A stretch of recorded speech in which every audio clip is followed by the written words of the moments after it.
created our actions. If Allah creates it, then Allah punishes it, so this is injustice. And I have refuted this claim already in the last lecture. The Jabariya, what do they believe?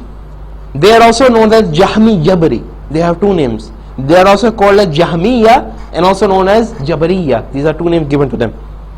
They say Allah created our actions. Okay, alhamdulillah, we also believe this. They say Allah knows everything.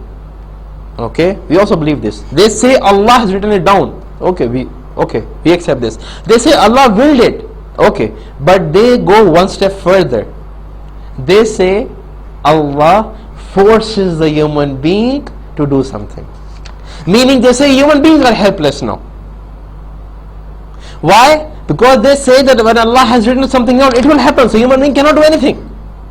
This is the misguidance which came into their belief. Now let's look at from this way. Let us see if these Jabariya can put this belief of theirs in their daily lives. Let's see. If they put it, then alhamdulillah they are on the right path. But if they do not put it, this belief into their lives, then that means this aqidah is batil, it is a lie and a falsehood. Now let's see by the example. Because the Jabariya, they say that human being is like what? I gave the example in the last lecture. Does anyone remember? Exactly. Jazakumullah khair, barakallah. That human being is like a leaf. That the leaf, since it does not have a free will, it will go with the wind. Wherever the wind takes it, the leaf will go. Yes or no? Yes. Can the leaf have feet and walk somewhere? No. Leaf will go with the wind. Wherever the wind goes, the leaf will go over there. So the Jabariya, they say human beings are like that. Human beings are like this. And here's one thing. If I say something and you do not understand, stop me and ask me. Alright? If I say something you don't understand, stop me at that moment by raising the hand. Raise the hand, then inshallah I will finish my talk, then I will ask. So the Jabariya, they say human beings are like a leaf. Okay, now let's see if they can put this action into theirs life. Okay, if a person commits a sin, the Jabariya, what would he say? Why are you punishing me? I am forced, I am helpless, it is in my qadar, that's why I did it. Same thing, right? Who asked me this question? You? Yes. Okay, so this is what they say, that I am helpless, I cannot do anything, it is in my qadar. Now if I come to a person, okay, for example, let's suppose there is a Qadariya over here, he is standing, I come and I slap him, what will he do? What do you think he will do? He will slap back, or will he say, oh no problem, you are so helpless, it was written in your qadar, so it's okay, just slap me one more? What would he say? Will he say this? So that means that he's not putting this aqidah in his life. If I go to that Qadariya house, I say, since I'm very helpless, so please bring your wife and daughter, I want to make adultery with them. Will he accept it? So why? I'm helpless. Was not this person just right now saying that a human being is helpless? Whatever is in the qadar, it will happen. Then why is he not ready to give me his wife or his daughter? Since if I do it, it's in my qadar. So why is he not ready to accept this? This shows this aqidah is batil. This aqidah, this belief is false. And we will inshallah refute them. Don't worry, we will inshallah refute them. We will come to the refutation. So this is a principle. Remember, write down this principle. If any aqidah, any belief is presented, does the person apply this in his life? If he applies, or if this is applicable, it is a right aqidah. If it cannot be applied, then that means that person is lying, he is misguiding you, and he is distorting the right manhaj, the right aqidah. As this, I just gave the example. This example, I just gave it.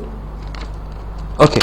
And there are some people who are even worse than the Qadariya and the Jabariya. Who are they? Who have both beliefs. And the ulama have said about them, Anta inda ta'a taqadari wa ma'asiyah tajabari. When you obey, when you do ta'a, when you obey Allah, you say, it is my action, I did it. What do the Qadariya say? Human being does the action, human being wills it, human being does it. Yes or no? Yes. So they say, when they do obedience, they say, I am the one who did it. And when وَمَعْصِيَةَ تَجَبَرِي, and when he do a sin, it was in my qadar, what can I do? At that time he will not say, no, I did it. So for the good it is from him, and the bad it is from Allah. Na'udhu billah, thumma na'udhu billah. This is the wrong aqidah. Ibn Uthaymeen rahmatullah alayh has refuted both of these, and now we will come to the refutation. It is in Sharh Usul al-Iman. I have that book in my home and I was reading it. It is in Urdu, so I cannot give it to you, but it's a very good book, very very nice book. The Ibn Uthaymeen rahmatullah alayh has done the Sharh of the articles of faith, these 6, that amantu billahi wa malaikati, that how should you believe in Qadar, everything he has done in a very beautiful way, and refuted those who are opposing this aqidah. It's a very very nice book. If you can find it in English, the Sharh Usul al-Iman, the explanation of the Usul al-Iman, then read it in English if you can find it. I will inshallah try to bring it in English when I come, and I will put it here in the library. Now he first, Ibn Uthaymeen rahmatullah alayh, first refutes the Jabariyah. And yes, the irada that I said in the start, the Qadariyah, they accept the Shara'i irada. And the Qadariyah, this is the Qadariyah, they accept the Shara'i irada. And the Jabariyah, they accept the Kawni irada. Okay, and I will come to the explanation of what are the irada. So Ibn Uthaymeen rahmatullah says, both shar and waqi'ah, meaning actions or incidents, refute this claim of the Jabariyah. Now what are the refutations from the sharh? Because remember this, for whatever thing aql is before, first is what? The Quran and the Hadith. After the Quran and Hadith we will use our mind, but we cannot use our mind before the Quran and the Hadith. Alright? And I will give a very beautiful example of this. Those people who use their mind before the Quran and the Hadith.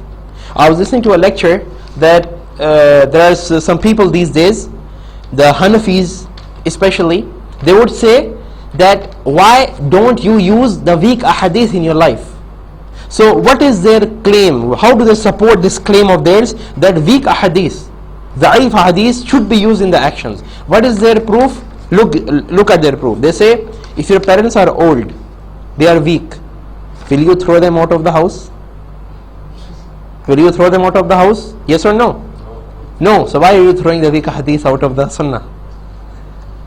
Now look at their proof, that what are they bringing first? Aql. Now look at the refutation of this, which is also very beautiful. The scholar said, if you have weak parents in your house, but you have a healthy and you have a strong brother, you have a strong sister, you have a strong wife, would you ask your mother and father to work, or will you ask your young sister, young brother to work? Who will you ask? Who will you ask? Strong ones. Strong ones. So this is what we say, since there are strongs, let's do the sahih these and leave the weak ones aside, since we have the strong ones. So this is because they are using the aql. And if you use the aql, you use your mind, a person who is more genius than you will come and refute it. But if you bring the Quran and the Hadith, then there the mind will stop. No one can proceed the Quran and the Hadith. No human being will have intellect more than that. Alright?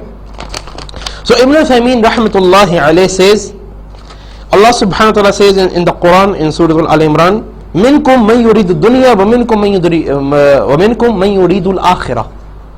That some of you, minkum, among you, man yuridu dunya, you will what? You wish for dunya.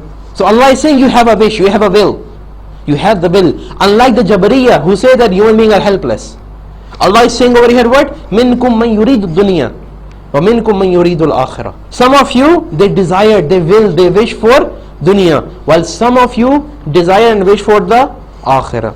So this is the first proof that Allah subhanahu wa ta'ala is saying you have the free will, you choose. Did you come here without your choice?